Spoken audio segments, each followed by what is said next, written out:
Hello, Pastor Deborah here, and this is Agape Love. Love is here. This is one of the many video sections of the ministry of Pastor Deborah, helping people the Lord's way. Please enjoy the video, and we look forward to you coming again. Pastor Deborah hopes you enjoy hearing about how she has learned how to help people the Lord's way, and of her many wonderful spiritual experiences throughout many, many years of helping people. Welcome again to a video of Agape Love, Love is Here Ministries. This is Pastor Deborah. Love always and forever.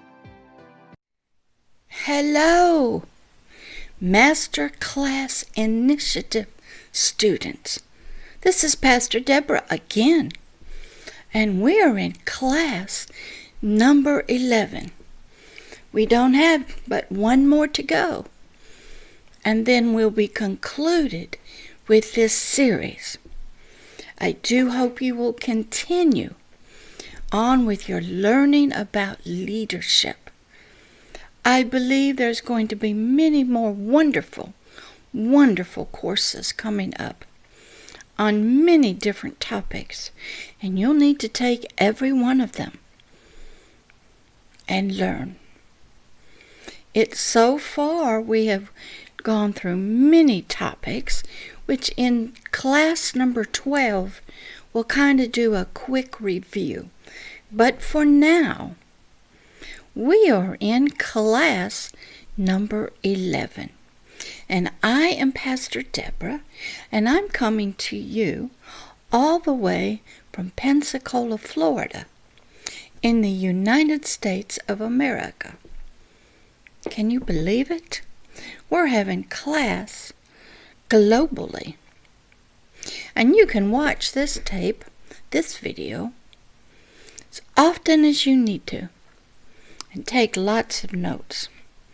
So this class, as you can see on my board behind me, it's entitled, When Does One Become a Leader?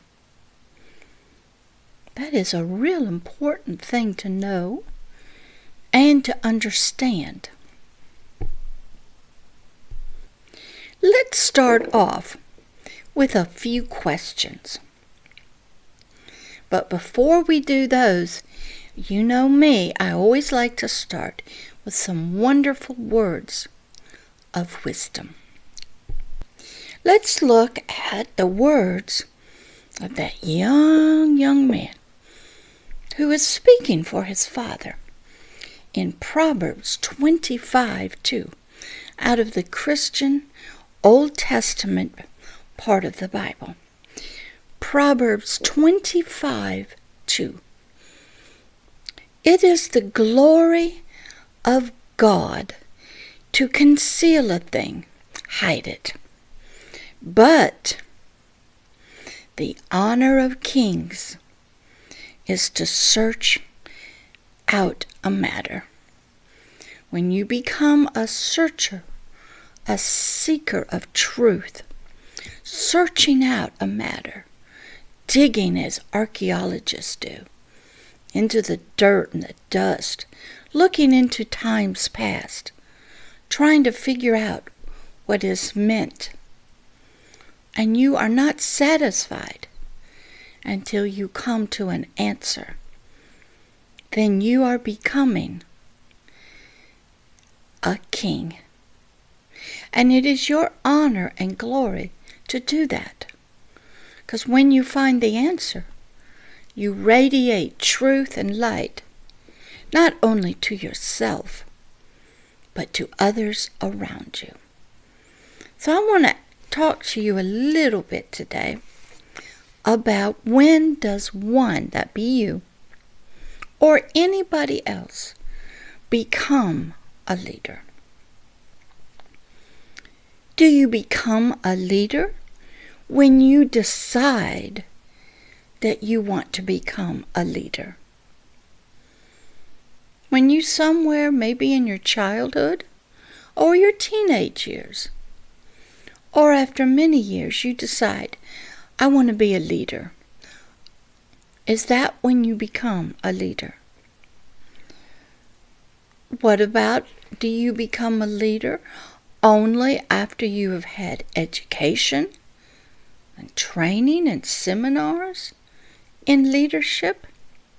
Do you become a leader when you finish these 12 classes of MASTERCLASS initiative of Nigeria, or other classes by other teachers? Is that when you become a leader? Do you become a leader when you decide to get married? Or you have to get married. Do you become a leader then? What about when you become a mother or a father? Are you forced into leadership at that point? Or did you desire? Maybe you don't look at being a mother or a father as a leader. But do you become a leader? Well, who are you leading when you're a mother or a father? Do you become a leader when you get a position of management, leadership, or you get elected to a political position, or maybe just elected to a tribal position, or a neighborhood leadership position? Is that when you become a leader? How about when you decide to start a business? Is that when you become a leader? What about if you take over your family's business? Or you were taught and trained by your elders of the family to one day take it over. And when that day arrives, is that when you become a leader? Have you ever thought about these questions? So when does one become a leader? What would you say about that? Do you have any feelings or opinions about when does one become a leader? Let's look back into some of our human history. It will give us some guidelines to look at, some ancient history to think about in answering this question. We need some help. I want to ask you another question. Is leadership something that is divine? Or can it just be learned by training and education? Can anyone become a leader? Throughout our history as humans, there's always been a guiding thread, a guiding pillar that instructed us, that told us no matter what nation we're in, that it was from the gods that picked certain people who they would have a close relationship with and a deep spiritual intimacy, who were born from a god or goddesses. They were a child of the gods. And we've heard about them, we've read about them, we've even seen movies about them. They're in our mythology, our legends, our stories that we've all heard. We've even studied them in ancient civilizations. They were leaders who were children of a God. They had supernatural powers. They were mighty warriors. They were always very beautiful if they were a female, or handsome and well built if they were a man. And in every age, humanity has connected itself as a leader with a God. Far back as we go, the stories, the history, and archaeology has told us that some people were divine. They themselves were children of God. And then some of them were a God on earth themselves. We know many of them claim to be prophets, people who were in relationship with these gods, and who spoke to us because we didn't have the same spiritual intimacy. We were just of the masses, the general people. We weren't even the priest, and not all priests got to be around this God. But the king, the leader of a nation, a family, our history shows us they were divinely chosen. A lot of them say they were created by a god or goddess. And these leaders of us, of our tribe, our clan, the mighty warriors who led us into battle, our ancient ones were gods. They were children of the gods themselves. They were chosen as special people because they had a special relationship with a God. You study Greek mythology. You study ancient Egypt. You go back into your own nation's history. You will see the interaction, the beliefs that the early leaders, the early kings, they were all connected. And if not just connected, they were a child of a God. They were chosen. They were divine. They were your mighty kings, your leaders, your family council members. They were your medicine men. They were your shamans. Somehow, they had interaction with a God. And we all looked up to them. We thought they were unique and powerful. They had wisdom beyond their knowledge. They seemed to have supernatural powers. They seemed like they could see where others could not see. And they seemed to know things that the average person did not know. And they seemed to have privileged lives because they were either in deep connection to the God, or they were venerated, honored, and worshipped as a God on earth themselves.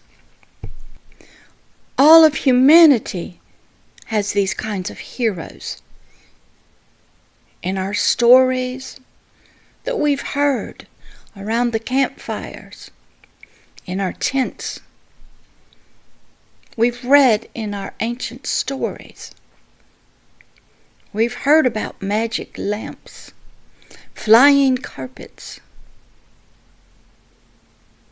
mighty warriors and heroes, strong people, beautiful women, and all were of gods and goddesses. Some of us have read stories in comic books, children's books, stories just passed down to us by our ancestors. Stories of leaders of a nation. Stories who fought other people, other nations, and won.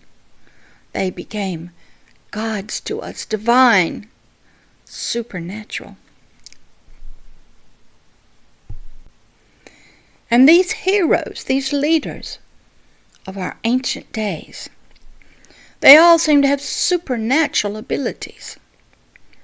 They were always leading, fighting, great warriors, mighty kings. They seemed to be our protectors and our shepherds.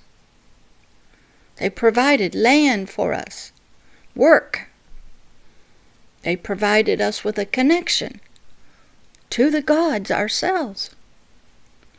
And in ancient Egypt, the beliefs were that when the Pharaoh, which means king, died, he continued to be our fighter and our protector.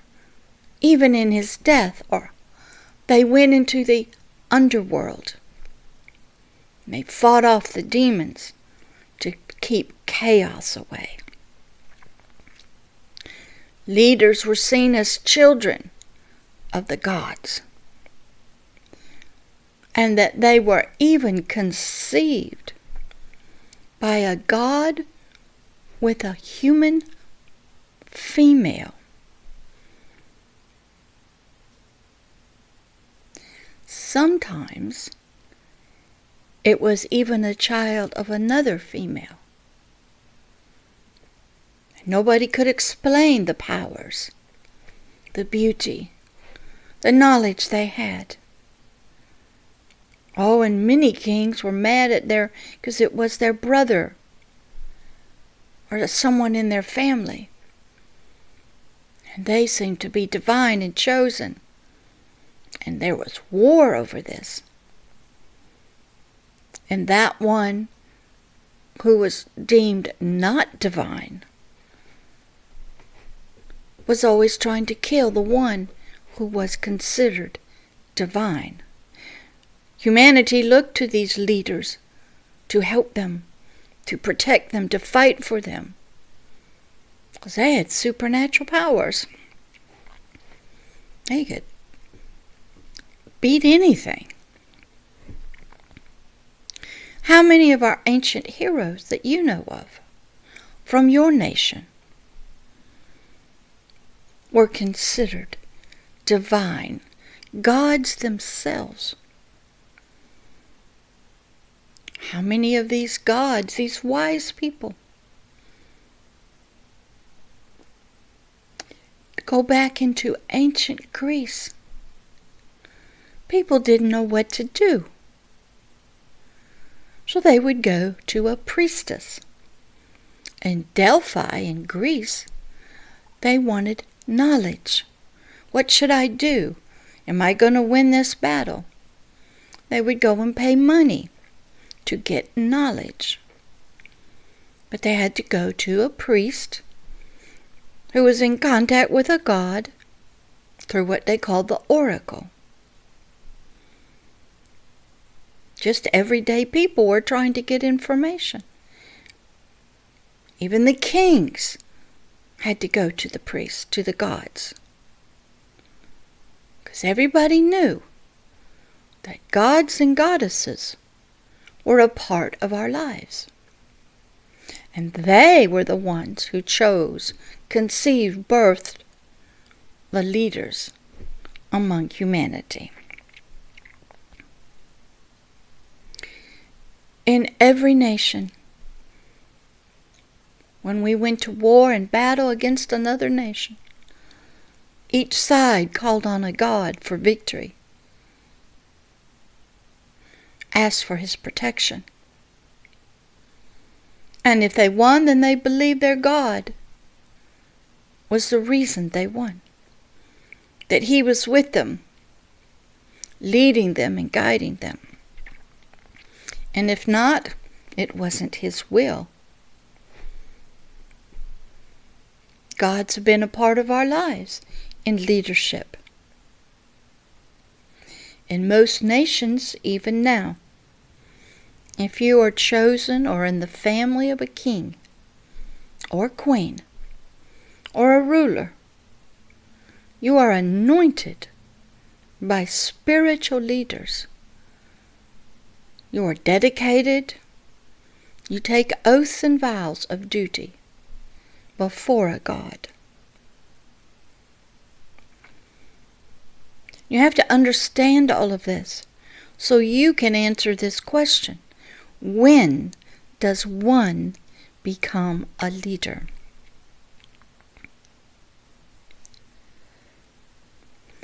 Usually the gods battled each other. They were jealous of each other.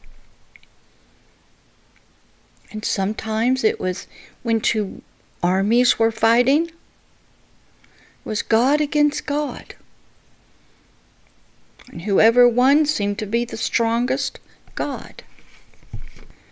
So by going back into all of ours, of humanity's ancient history, we see that leadership and God's, being divine, were connected.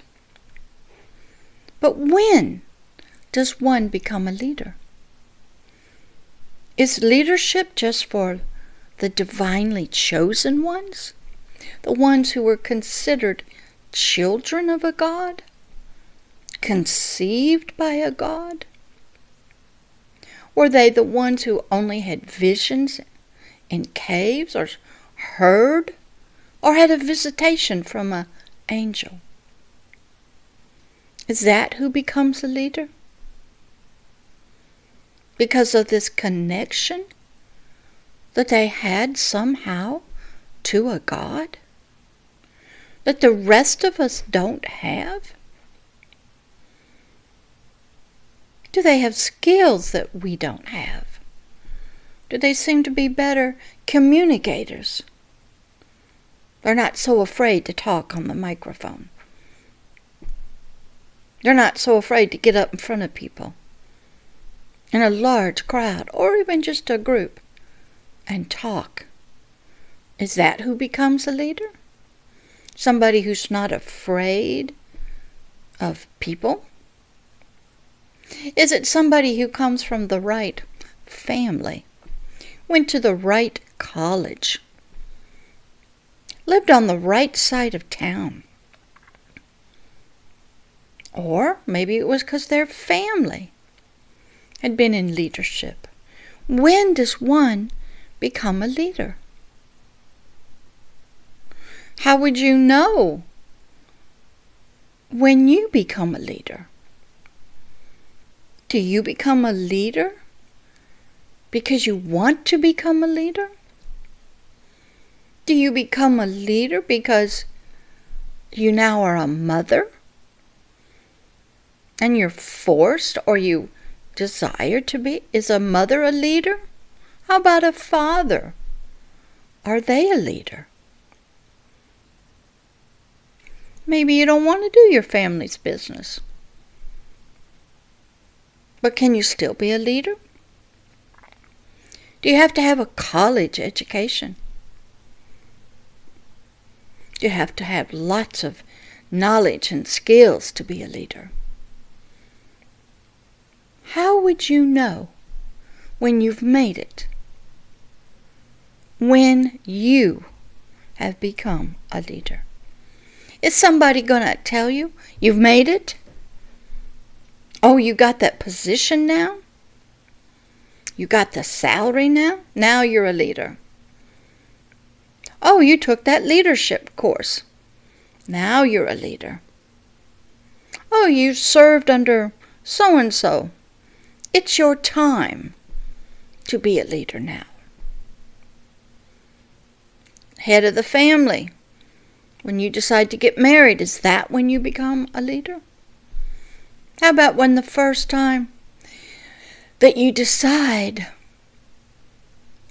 to stay in school? Is that when you become a leader? What happens if you never get to go to school? You just live out on the streets. You're very poor. Or you're in a caste system. Or you're just one of many thousands, if not millions, of slaves. What happens if you get sent to prison or jail or a gulag? Do they have leaders in there? What about when you decide to be a leader of just one, yourself, and lead your own thoughts and lead your body in the correct direction? Is that when you become a leader? How will you know when you become a leader? Will you always be chasing that? Trying to get somebody to tell you, you're a leader now. You've got the job, you've got the position, act like it. Is that when it happens? Does it happen when you're born into a family that has a long history of leadership? Because you were the firstborn, the first male? Is that when you become a leader, or it's expected of you? What happens if you don't want to do the family business and you want to do something else? What happens if you stray from the path? You don't finish school. You don't take all the classes. Or you decide, I don't want to do what my parents told me to do. What happens if you get kidnapped? Or you're sent into human trafficking and all your dreams are gone? What happened if you were in a school and you're kidnapped out of it because your faith or element of your faith doesn't believe that girls could go to school? Is your leadership days over with when you had dreams of being something? Do other people decide when you are going to be a leader or not? Do circumstances, world events, death, do they decide? Is leadership only for the survival, the strongest ones who can survive? Is it just for men of a certain age? Did you know in certain cultures you can't even step up and be a leader till you're about 30 years old? You have to be taught and mentored under tutors until then. Maybe you have to work long hours. I'll give you an example of how many things work, at least in America. In the military, we'll use the Navy. I understand that pretty good. There's a rule. You either have a college education, which will take you into the line of officer management, becoming an officer, or you don't. If you never finished high school and you never went to college, or if you had maybe 2 years of college but you didn't finish, then you fit into the enlisted ranks. And that would be what we would call the blue collar, the average workers. The officers were the managers, the leaders. Not saying they were any more educated or able to lead, but that's how the system worked. Now in both of them, in the enlisted, you could move up. You took tests. You had time on duty. You got good write-ups every year. You'd take some classes, you'd pass, and you get another stripe, and you get promoted. And you could keep working your way up, eventually become a chief of whatever you are in, which means you have learned a skill. Now you can teach other people that skill. You have some management. We've learned that you've grown up. And you can manage people.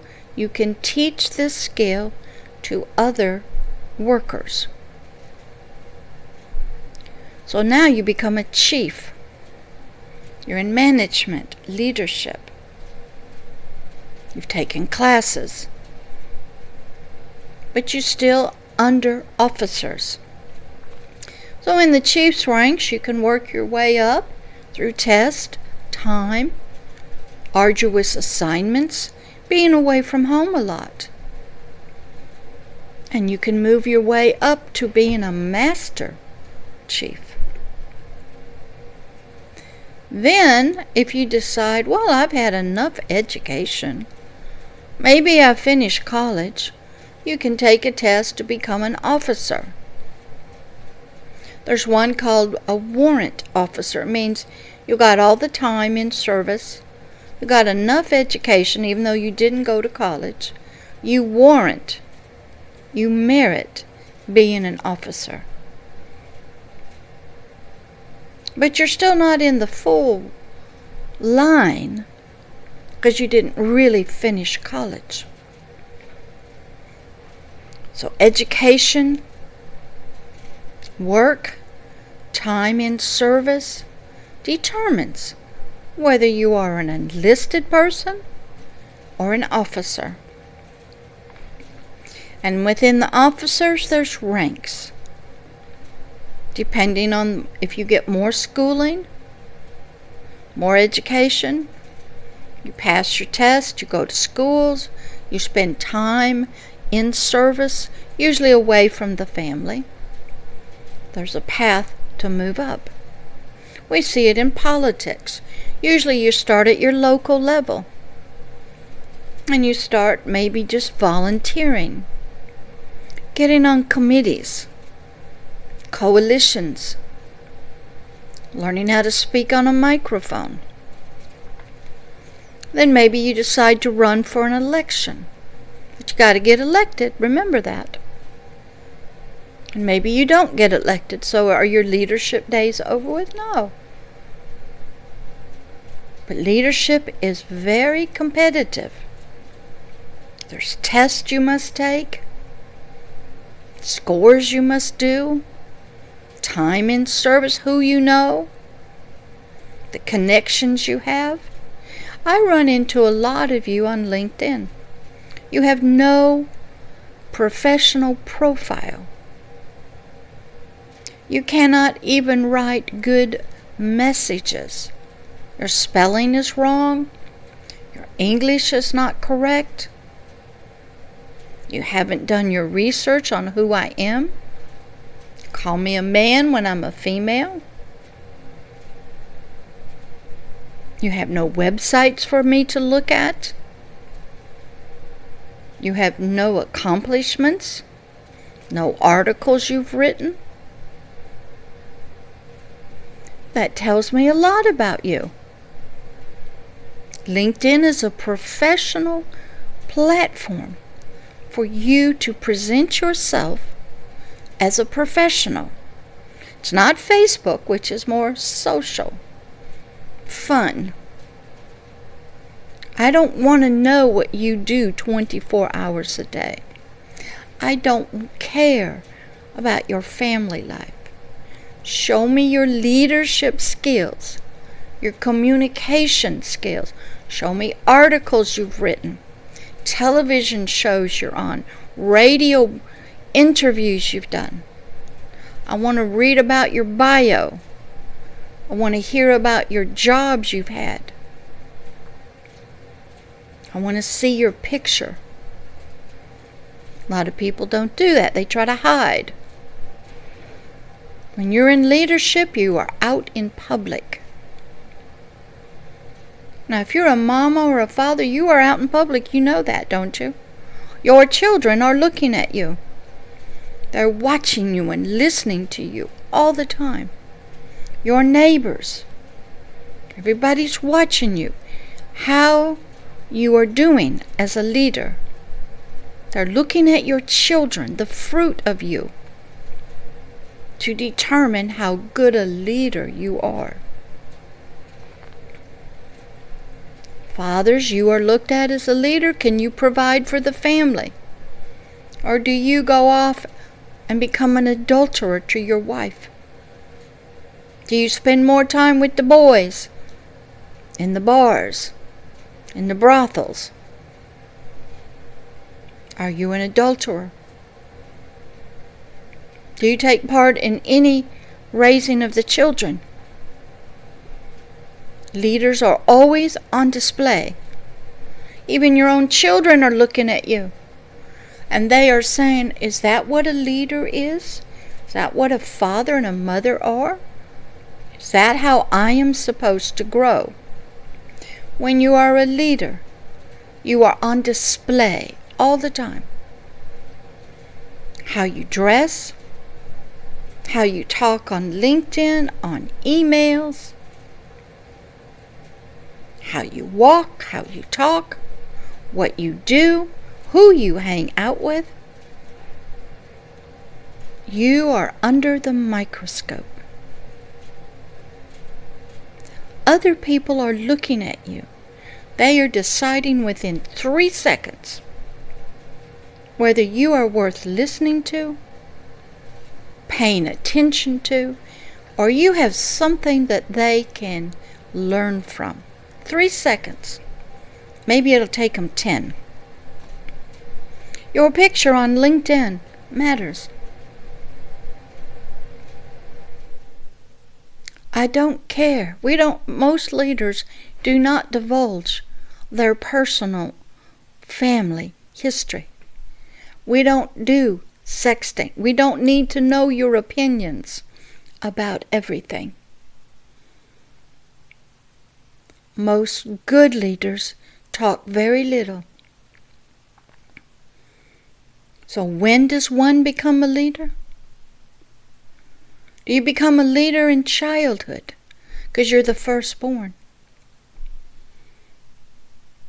Do you become a leader when you become a mother or a father? Who decides?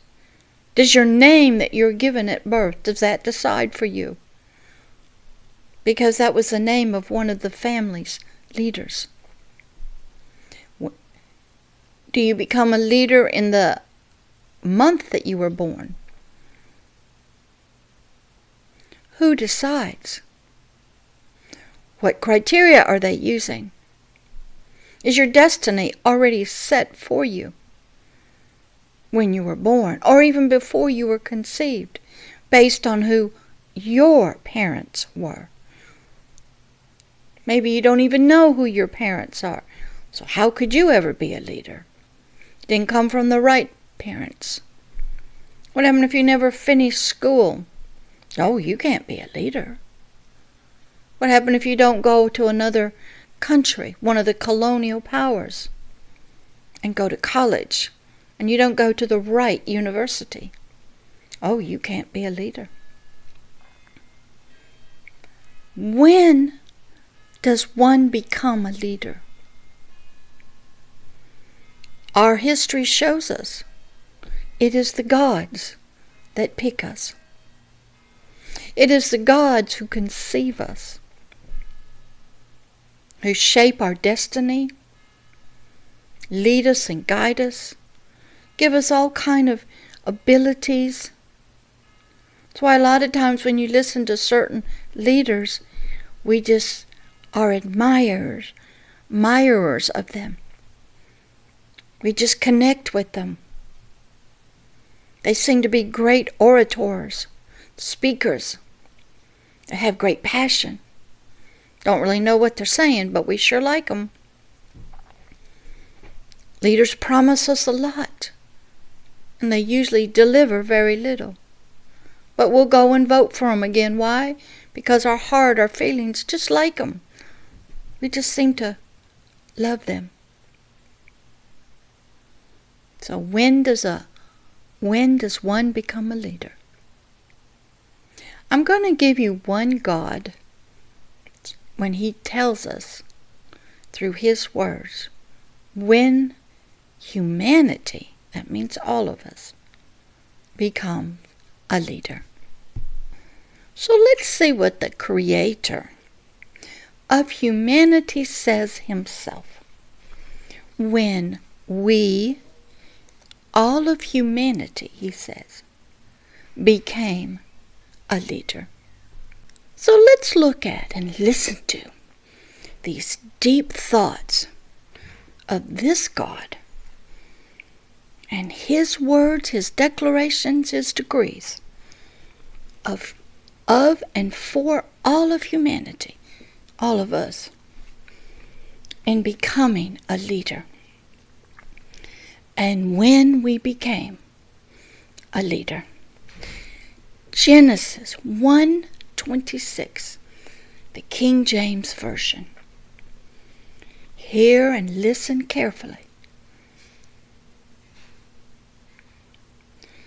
We're going to watch a conception of sperm and egg come together. We're going to watch the father and mother come together intimately and how they created their very own child. And we're going to learn what this child is to do here on planet Earth. Can you believe it? And I want to see if you agree or think this could be possible for you. And would this answer the question, when does one become a leader?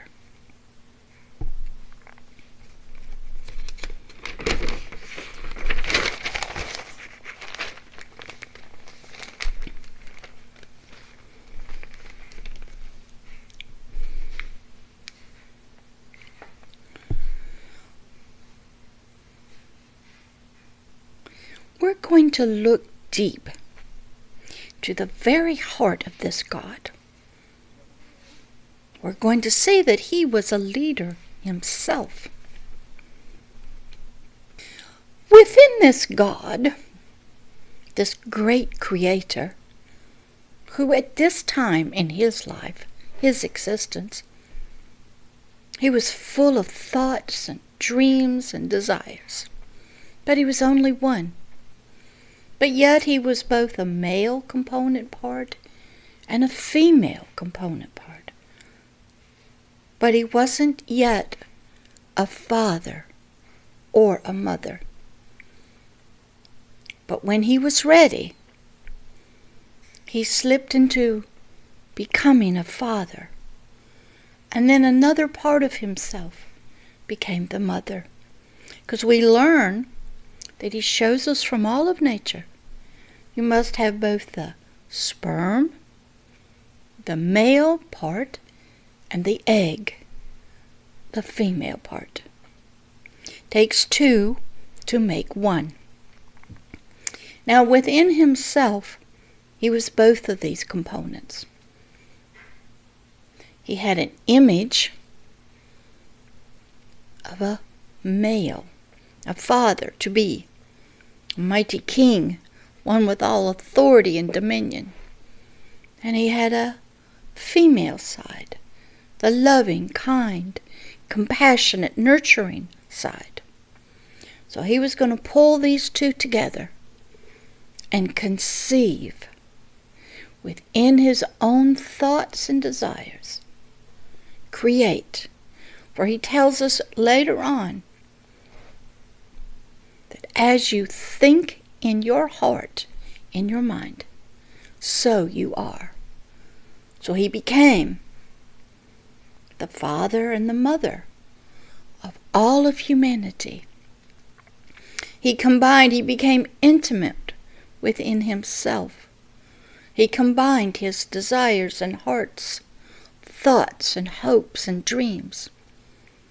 He took his male image, the sperm, and he had intimacy. He impregnated himself, his female side, and together they created something. He did all of this inside of himself first. That's where creation occurred, within inside of him. He took his two components in order to have a child, an offspring. Because you cannot have a child with just the male portion of ourselves. You must have the male part and the female part. So in his case, he took his image, which was his authority as king and ruler, as a God himself, as a creator, as a mighty shepherd, as a great one, as a leader. And he combined that in conception within himself with the side of him that was loving, kind, caring for and nurturing, full of goodness and love and hope and joy and peace. And he combined them together, conceived within himself his child.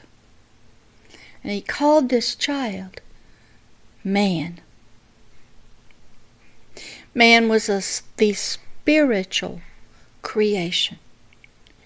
It was not of a male sex, for within man was just the same as with this God.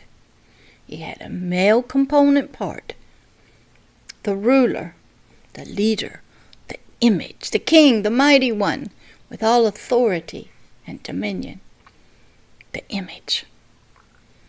This man was to be a God himself, a leader.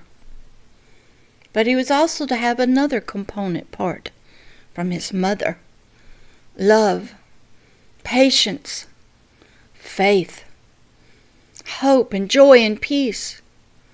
A love that would sacrifice itself for all others. A nurturing side. So this God combined these two components, conceived in intimate thoughts, and a child was created, named man. Now I'm going to read to you in a few moments the actual words. So this creation, this child, just a minute here. In Genesis 1:26, God is talking to us, and here's what he said: let us, the me side, that's the father, the male, the mighty king, the image, and me, the mother, the female side of me. Let us make, that means conceive, come together and create man. Our child, our heir to be, our son, which means offspring, in our image, after our likeness. Leadership began for all of humanity right there, in the very deep thoughts before we were even created. The very purpose of our creation was to be a leader. Our leadership began right there when this God, who was both a male and a female, who desired to be a father and a mother and have children who were just like them, made in their image and after their likeness. Children, gods themselves, made by a God after the God's own image and after the God's own likeness. So when does one become a leader? When humanity was first created in the heart and mind of its God, its Creator. It was to have the image of its God, its Creator. What does that mean? Image. It means representation. The Webster's Dictionary says a reproduction or imitation of the form of a person or a thing. A likeness of an object produced. The exact likeness. A person strikingly like another person. A tangible or visible representation. An incarnation. It's a picture of something you can't see. It's an idea and a concept. It's a description. The word, let us make man in, is real important. That word in, I-N. It means in the Webster's Dictionary, inclusion within a position. It indicates purpose. It locates us, one's location. And who is in an office or power. So when the words say, in our likeness, tells us powerful things. We are going to be in the same position, office, as our Father. This God, this Creator. When you study humanity and the DNA, the genetic code, half of it comes from our fathers and half from our mothers. You didn't know that? Oh yeah. You cannot have a child with just a sperm. Won't work. They have tried throughout history to take a human egg or sperm and mix it with an animal's, a sheep or a goat. Doesn't work. It must be a human sperm and a human egg. And they must combine. Now, if you ever study conception, there's one egg and thousands, if not millions, of sperm trying to break the shell, penetrate, force its way into the egg to bring forth conception. So what happens is we learn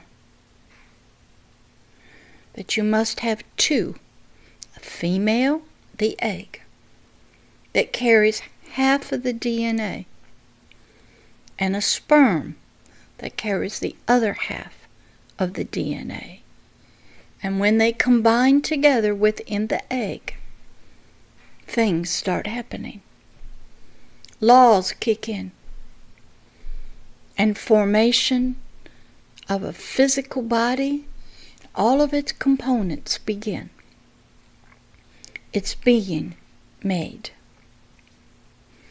So, when does one become a leader?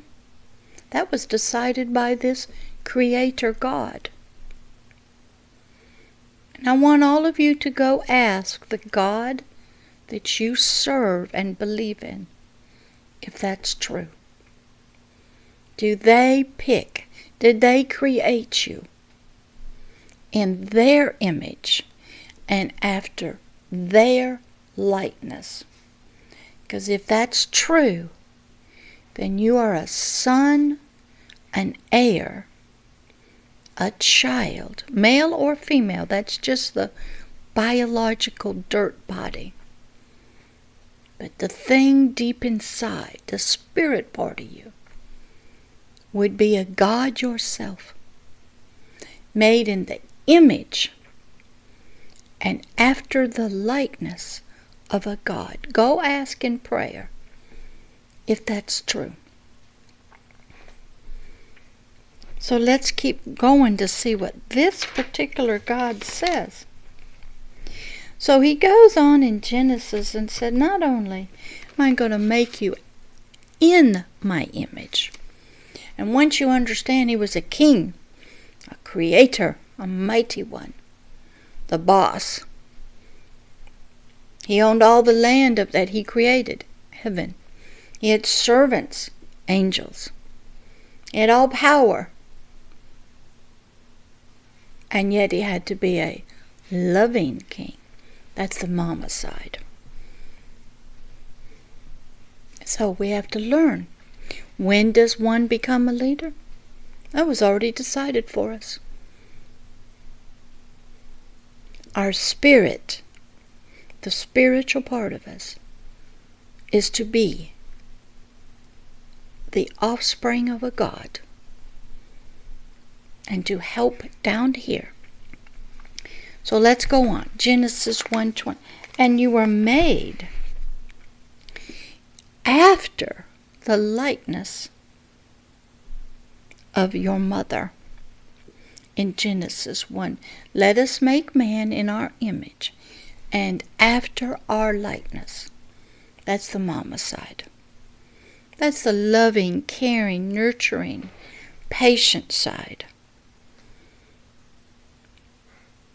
We see that a lot in the Catholicism, where Mary is peaceful and kind, and you can talk to her. But you can't talk to old Jesus. He's the king, the warrior.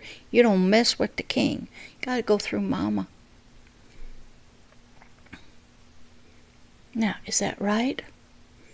They have to be balanced out. So what does he say? Made in our after our likeness. What did the word after mean? Behind in place.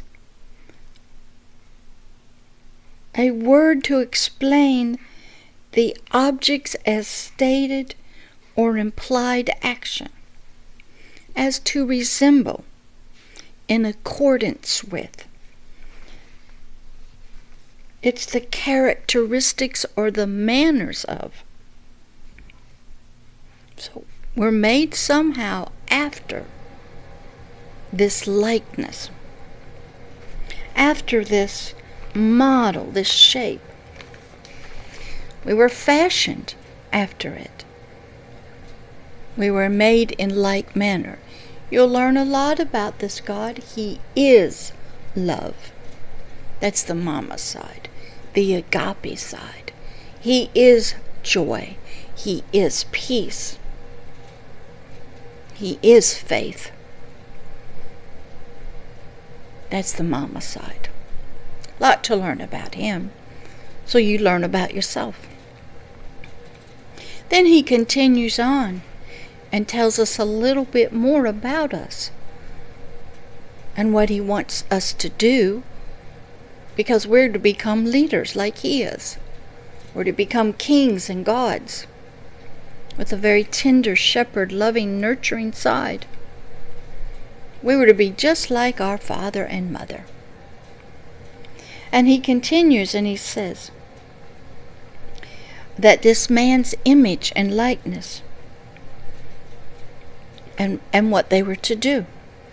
And let them, all of humanity, have, possess, do, have dominion. Okay, so we're learning a little bit more about him, that he has dominion. What does that mean? Dominion in the Hebrew means to tread down, subjugate, to crumble, to prevail against, to have, means to rule over, to take. The first part of that, D-O-M, is a prefix, which means dignity, an office. It means realm. Jurisdiction means a kingdom. It's a state or a fact of being free. Those having an office, an occupation or character. The word dominion carries on, and it means domain, supreme authority,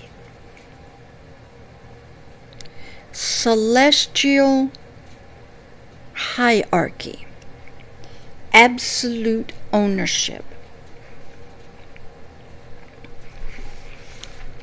You know, he's telling us we're going to be like him. We're going to be kings with a domain, a realm, and we're to be over it. Anything that gets out of that control, we're to tread on it, subjugate it, and get it back into place. Now he's talking in big terms here. He's talking about inside of this body, that spirit man is to watch over his soul, which we'll talk about in another one. His physical body, keep everything in that domain under control. Then you're to go on planet Earth and watch over it. Don't let things get out of control, other people. Now we see that a lot when nations are trying to have peaceful social unity, to the point they'll throw their own citizens in jail for having other faiths, for thinking they are subhuman, when they want to be free. But when freedom comes, you must learn. You must watch over your own self, your mouth. You don't have to tell everybody your opinions. And your opinions don't really count anyway. So we have to learn that we're going to have some dominion, some authority over something. And he starts telling us we're to have it over, above, upon, rule, and lead the fish. That's the vibrating motions of movement, the winds, the waters, the storms, the fear, and of course the natural animals. He talks in a strange language until you get to know him. You'd think you're just supposed to have dominion over the fish. Well, you are, but you're also to care for them, because you can fish out all the fish and it cannot replenish itself. And you just destroy the resource. But he's also talking about the fish of this system. Fish move vibrating. Okay? There's fear. It's a wobbly. It's a shaking, a trembling. That's how they move. Okay? That's how they move, like that. You're to control that. Dominion over that. Where does that come from? Your fears. Trembling in your body. Your thoughts. Your storms. You're to control that. And of course, be kind to the natural fish of the sea. They're here for you. But you can't overfish them. You don't treat them like the Chinese do. Cut their shark fins off for sexual enhancement and throw them back. Don't need to eat anything that comes out of the sea. It said fish.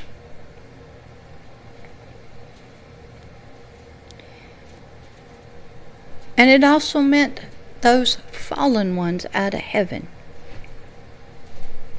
who use fish and what fish do. And some gods actually look like fishes. These are the deep things that he can't tell you. He's trying to prophesy to us about being a leader down here. He's telling us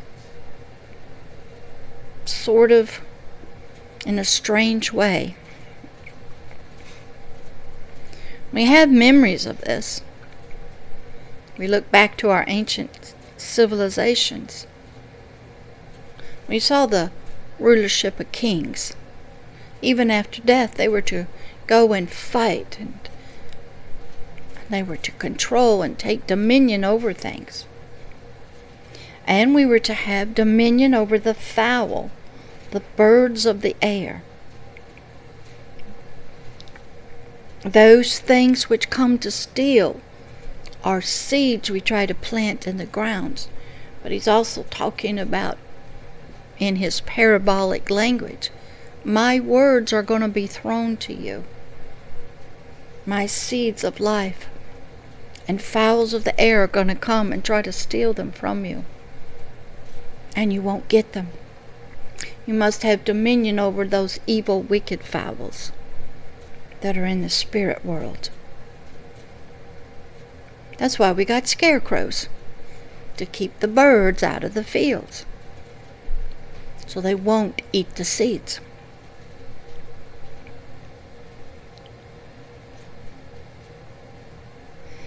And we were to have this dominion over the cattle. Later on in this book, the Old Testament, we learn that if your thoughts and actions become more beastly, you're just a cattle yourself, a beast of burden, a slave. You're just not even a God in your thinking anymore. And it says that you must watch over the cattle, care for them, use them correctly for what they were put here for, guard them, protect them. And you don't let the cattle, the beast of the field, get control of you.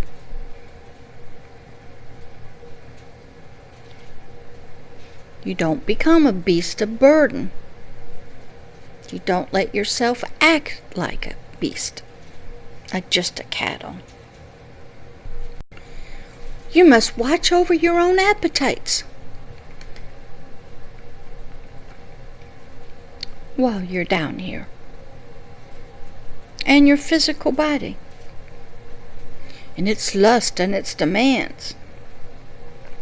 Then he goes on and says we're also to have dominion over every creeping, crawling thing, over the hidden creatures that are on the earth, that will get in your flesh,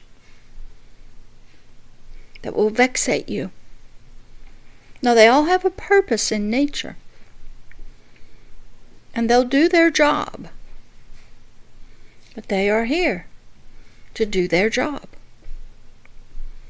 And he says, I'll give you dominion over them. Now, what does that mean? That means when there's a virus, COVID-19, that's a creeping thing. When you rise up as a king, as the son of this God, in leadership, you have the right to speak to that virus and tell it to get back in place and die. But if you don't rise up as a king, a leader of this God, one of his children, you can't speak. They ain't going to listen to you.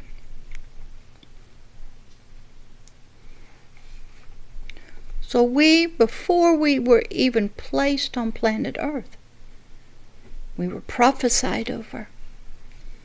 Even while we were in the womb of this God, growing and developing, he was telling himself what we were to do, was speaking to us, prophesying, decreeing, declaring to us about what his child, all of humanity, would be.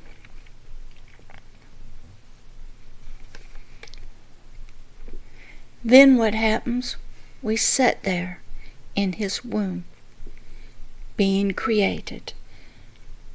Verse 27 goes on, so God created man in his own image. In the image of God created he, this man, him. Both male and female created he them. We ain't even got out of the womb yet. Creation is occurring. Leadership has been decreed and prophesied to us. We're going to be like him. We're going to have a male side and a female side. We're going to be made in his image and after his likeness. So when does one become a leader? In the womb of God. In the heart and the mind of God. Well, what do? You got to study him. If you're to be a child of a God, you got to know about the God. What he's like. What he can do and can't do. Is he under laws? What is his purpose for you to be here? How are you supposed to act? Do you mean, Pastor Deborah, that every human is a God? Yes. We are all made in his image and likeness. Now, something happened to us in another story in the garden by a serpent, and we lost that original image and likeness. It got destroyed through disobedience and sin. And then we got recreated in the flesh of a woman, in her fleshly womb, made in the image and likeness of another, Satan, the adversary of God. So we took on different images, different likenesses, right from the get-go. But originally, we were created to become a leader. But Satan made himself the same way. And then what happened, Pastor Deborah? How do we get back to be this nice God? You have to get reborn again. It's a big mess. So we got some kids down here made in the image and likeness of Satan, spiritually, who are leaders, yes. And they're connected to him, yes. And they are doing exactly what was prophesied by the original Father to do. Have dominion on earth. They are our leaders. But they're not righteous leaders. They have the nature, the image and likeness of this Satan guy, this adversary, of this loving father and mother. So we had to get our original image and likeness back. That's another whole story. I don't want to go too long in this one, because there's a lot more to go into. And it goes into how many things happened, more about us. But what I want you to learn in this video, this class, is that when does one become a leader? It is when a God desired to have children. And he spoke and prophesied over us in his own womb. Gave us directions, made us in his image and after his likeness. And then that image and likeness was destroyed. And Satan, who was this God's adversary, wanted children also. Because if this God of the creation was to have children, then by God this Satan would have children also. So he kidnapped, human trafficked, stole, robbed these children lied to them, bewitched them in the garden. And they fell from their high place, their image and likeness of being what all this God originally wanted them to be. Their connection to Him was cut off. Their image was defiled and polluted. And Satan said, I'll have my children. I'll make my own leaders. They'll have my image and my likeness. And we see them all over the world today. They lie to us. They cheat on us. They steal our nation's resources. They're adulterers. They do drugs. They'll say anything and turn around and lie. And they don't care about the people. They have the image and the likeness of their father, Satan. And we see it in many nations. We even see some people who have been reborn still living out of their soul, their beastly natures, not out of their kingly and loving nature. So when does one become a leader? Who decides? It's already decided for you by a God. And then another thing that thinks it's a God decided that He would have certain people. They would be His leaders. And everybody else was to be His slaves. So when does one become a leader? Depends on which God is in your life, which one you're serving, which one have you been created in the image and likeness of. Then once you realize that, there's a lot of education you must get, training, communication skills, writing skills, people skills, how to dress and talk and act. You must learn management and finance, international trade. You must learn how to work on committees and coalitions. You must be able to stand pressure and spend more time studying and up late praying. You must have a deep connection to your God. You must be educated. A lot of people don't make the education level, but they got a lot of wisdom.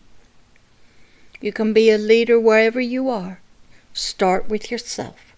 Start inside of your spirit, soul, and body.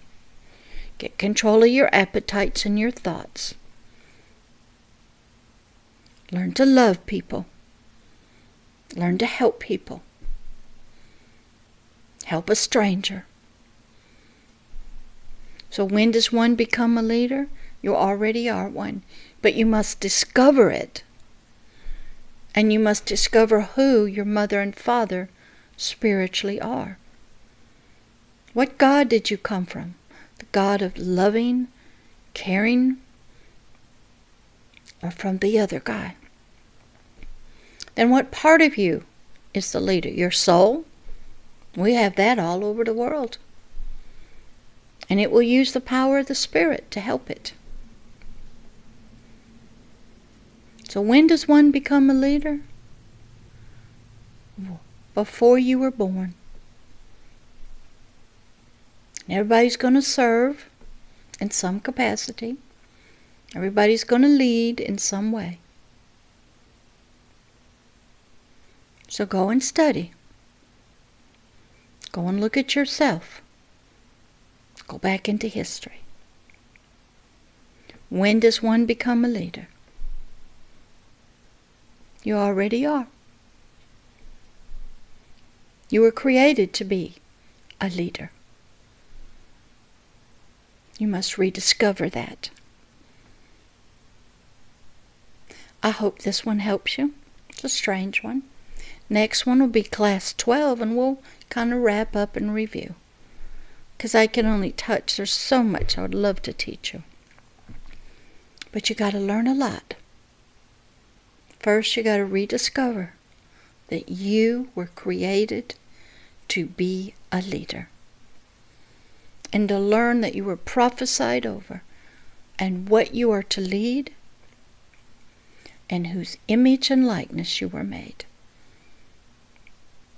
And if it's the bad guys, you must get reborn into the good guys,